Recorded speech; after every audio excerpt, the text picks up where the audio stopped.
As if 17 বছর আসলে ছিল না মাঝখানে। এখান থেকে কোনো কিছু শিখবার নাই, বুঝবার নাই, জানবার নাই। 5ই অগাস্টের কারণ অন্বেষণ করে সেখান থেকে কিছু শিখবার কোনো তাগিদ আমি আসলে এই নতুন সরকারে দেখছি না।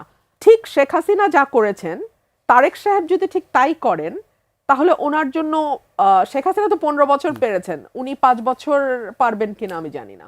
আমি এখন আগের চেয়ে অনেক বেশি, আমি বলবো, স্বাধীন তো বটেই, সেই সঙ্গে প্রাজ্ঞ এবং অভিজ্ঞও তো বটে। এর আগে আপনি বিএনপি দলীয় সংসদ সদস্য ছিলেন, এবার স্বতন্ত্র সংসদ সদস্য হয়েছেন। পার্থক্য কি আসলে? মানে এখন কি একটা দলের সংসদ সদস্য থেকে একটু বেশি স্বাধীন মনে হয়? পার্থক্য অনেক। আগে আমি হয়েছিলাম সংরক্ষিত নারী আসনে, এবং সংরক্ষিত নারী আসনের উদ্দেশ্য বা লক্ষ্য হচ্ছে পরবর্তীতে যাতে তিনি নির্বাচিত জনপ্রতিনিধি হতে পারেন, সেজন্য তাকে প্রস্তুত করা।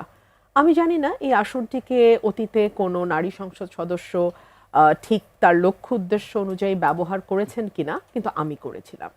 আমি আমার সীমিত বরাদ্দের প্রতিটি পয়সা আমার এলাকায়, এলাকার মানুষের কাছে, এলাকার রাস্তাঘাটে আমি ব্যয় করেছি।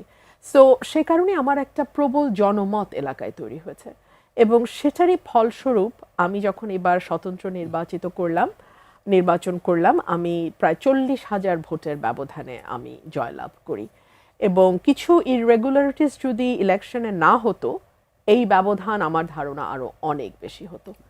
বাট এনিওয়ে, আমি এখন আগের চেয়ে অনেক বেশি, আমি বলবো, স্বাধীন তো বটেই, সেই সঙ্গে প্রাজ্ঞ এবং অভিজ্ঞও তো বটে। বিকজ 3.5 বছরের সংসদের অভিজ্ঞতা আমার আছে। একই সঙ্গে আমি আমার এই 10 বছর আমার এলাকায়, আমি 2017 সালে কাজ শুরু করি, এটা 2026, 9 বছর। আমি আমার এমন কোনো গ্রাম নাই যেখানে আমি যাই নাই, এমন কোনো ওয়ার্ড নাই যে ওয়ার্ডে আমি একবার হলেও যাই নাই। সো আমি আমার প্রতিটা এলাকার প্রতিটা কোণা, প্রতিটা সমস্যা, প্রতিটা অসুবিধা, প্রত্যেকটা চাওয়া মোটামুটি আমার খুব ভালো ধারণা আছে। সো আমার জন্য কাজ করাটা অনেক সহজ হওয়া উচিত। কিন্তু কিন্তু আনফর্চুনেটলি আমাদের পলিটিক্যাল কালচারটা এরকম যে প্রশাসন, পুলিশ এখনো ইন্ডিপেন্ডেন্টলি কাজ করতে পারে না। এখনো, এতদিন আমরা আওয়ামী পুলিশের সঙ্গে অভ্যস্ত ছিলাম, এখন বিএনপি পুলিশের সঙ্গে অভ্যস্ত হচ্ছি, বিএনপি প্রশাসনের সঙ্গে অভ্যস্ত হচ্ছি। এটা খুব স্বস্তিদায়ক নয়। ধরুন 21শে ফেব্রুয়ারি নিয়ম মাফিক কথা ছিল, ওয়ারেন্ট অফ প্রেসিডেন্স যদি আপনি দেখেন, এলাকার সংসদ সদস্য সবচেয়ে আগে ফুল দেবে, এবং সেজন্য এলাকাটা, মানে শহীদ মিনারের সামনে মানুষের মানুষের ক্রাউড যদি থেকে থাকে, ভিড় যদি থেকে থাকে, সেটাকে সরিয়ে সংসদ সদস্য যাতে নিরাপদে গিয়ে ফুল দিতে পারেন, সেটা ব্যবস্থা করার দায়িত্ব ছিল লোকাল প্রশাসনের। তারা কি করেছে আপনারা দেখেছেন। সো মনে হয় যে আওয়ামী লীগের সময় যেমন বিএনপির এমপি বা বিএনপির নেতা কর্মীদেরকে যন্ত্রণা দিয়ে এক ধরনের আনন্দ ছিল, এখন মনে হয় যে সেটাই ঠিক রিভার্স হয়েছে। একই, মানে 17 বছরে আসলে আমার দুঃখ লাগে যে কিছু শেখে নাই। মানে মনে হচ্ছে যেন যে 17 বছর কিছু হয় নাই, কিছু ঘটে নাই। বিএনপির নেতাকর্মীরা এখন যেরকম বীর দর্পে কাজ করছে তখনও তেমনই করতো। মানে অ্যাজ ইফ 17 বছর আসলে ছিল না মাঝখানে।